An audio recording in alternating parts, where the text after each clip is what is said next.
think for me, this job would be even cooler if we got to be one of those researchers. If I was part of a team and we were doing an experiment together and I was running that experiment while I was up here. I do enjoy being a part of a lot of different experiments, but if there was one that I knew very, very well, that would be very interesting to me. Over.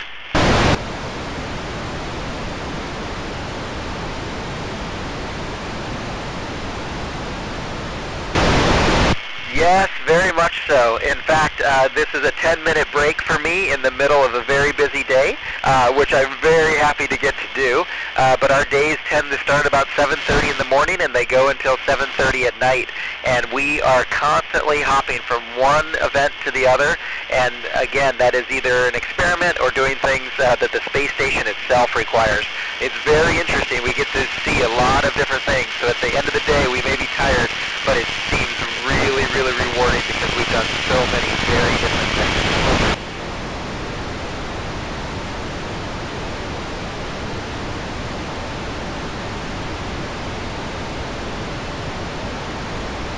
So we probably don't play the video games that you're imagining, but we do use things that seem like video games to stay current and proficient at what we need to do.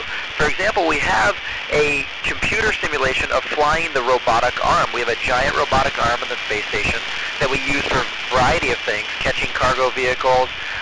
My friend Nicole and my other friend Koichi flew me around. I was on the end of the robotic arm when we were doing a spacewalk.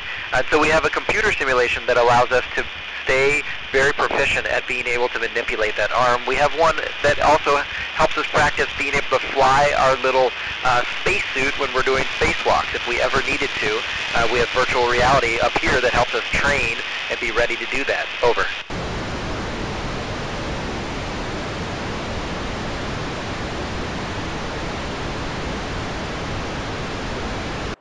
Well, I haven't done that part yet. I've been up here about 4 months, and we have not gone home yet. This is my first flight, but we have trained for it quite a bit, and so the sensations are going to be, well, first of all, we're going to be experiencing gravity that we haven't felt for quite a while, and so we're going to start having, we'll have our blood start coming down to our legs where it hasn't spent a lot of time recently.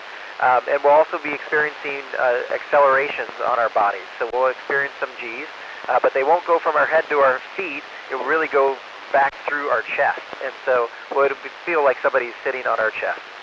Over.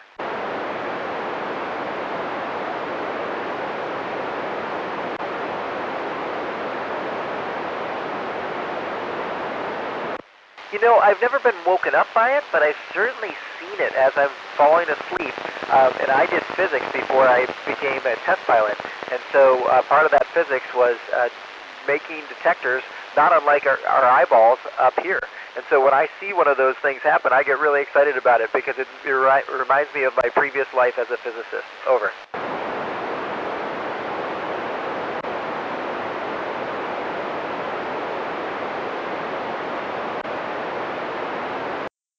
Well, no country can own space, so there's no issues with that, but we do have certain rules, such as we can't have weapons of mass destruction in space, but we, as a community up here in space, we all just make sure that we are good partners for everyone else, and it's just like a big family.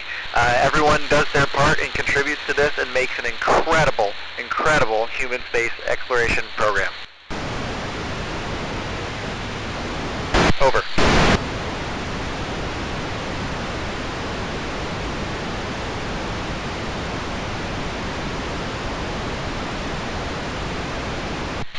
I think it would be possible to live on an exoplanet, but it would require so much effort. In fact, more effort and a greater accomplishment than anything humans have accomplished. So it could be done. You could imagine doing it even on Mars, where you had a big bubble, essentially, that we lived under. But right now, I think our focus should be on this planet. It is such a beautiful and perfect planet, and we need to make sure that it stays healthy for a long, long time. Over.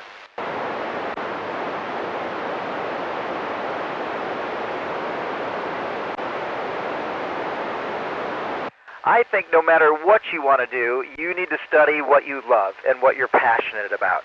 And if that happens to be something like math or science or engineering or medicine, that may lead to being an astronaut. But definitely do what you love, and no matter what happens, you're going to have won the lottery in terms of what you're doing for a career. Over.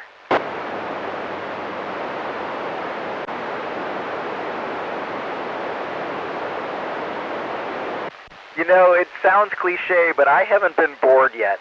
We are incredibly busy up here, and when we're not on the schedule, there's so much to do, including even just looking out the window at this gorgeous planet.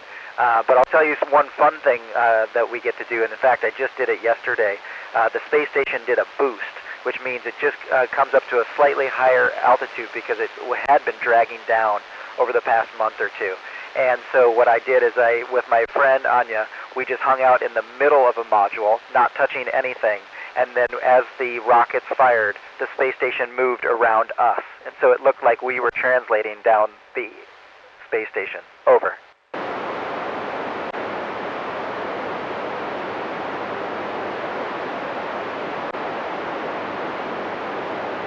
It has, because we live in Houston, and it keeps us in Texas, and I'm from up north, and so that keeps us away from our family and friends, at least on a daily basis, but we get to stay in touch with them and see them as often as we can. Over.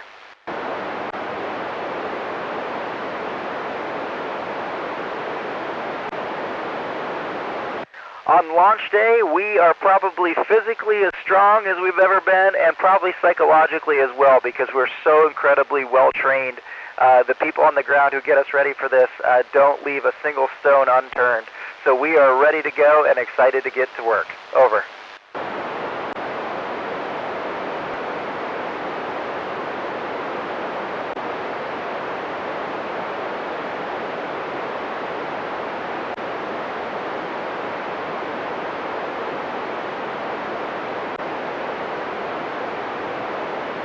India Kilo 1, Sierra Lima Delta, this is Oscar Romeo 1, ISS in the blind.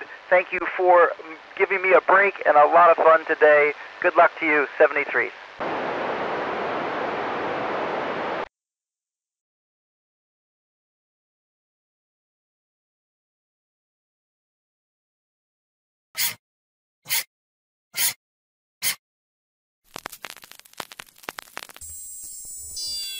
Houston, the Eagle has landed. Roger, Tranquility. We copy you on the ground.